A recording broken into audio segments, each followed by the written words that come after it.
just increase the level of benefits. People on benefits are barely getting by.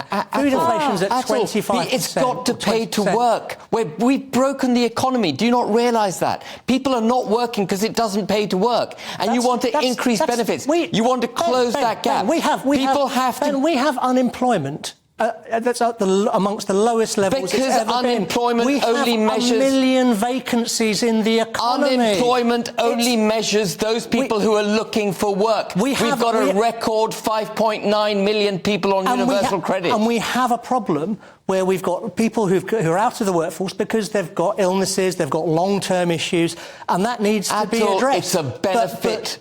it's a net benefit versus net pay problem. If it's just about incentives and cutting benefits will get people back to work, then you fly in the face of all of the evidence, and it's palpably absurd. We've got some of the lowest unemployment, I'm afraid this is the most absurd debate I've ever had on the economy. Skills gaps. Let me ask you a simple question. If someone cannot physically work, then fair enough, there's a welfare state to provide and protect those people. No one would dispute that. If somebody can, so that you're physically able to work, so you're fit and healthy, you don't have caring responsibilities, you can work, but you choose not to, do you think you should be able to choose then to live on benefits? No, of course not.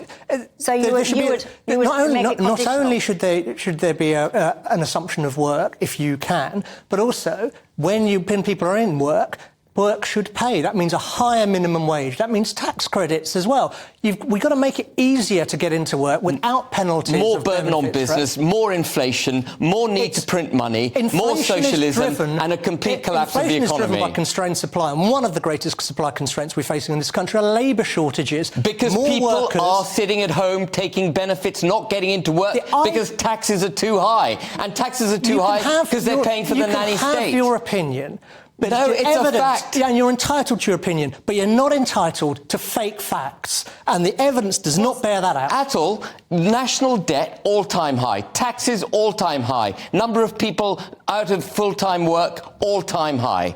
We don't have an unemployment problem in this country at the moment. We are operating this economy and it's a Conservative government. It's operating at full employment. The quality of work isn't right. It's not full employment. And we have too many people who are economically inactive. But to say that just cutting benefits will incentivise people by chucking people out on the street... I didn't say that. I didn't say that at all. Performative cruelty will make people work, I think is ridiculous. To pay people for doing square root of nothing, as expressed by Michelle, is utterly mad. I've never heard... When I read this policy for the first time, I had to blink 4 times to get my head around what this complete nonsense of a policy was trying to promote.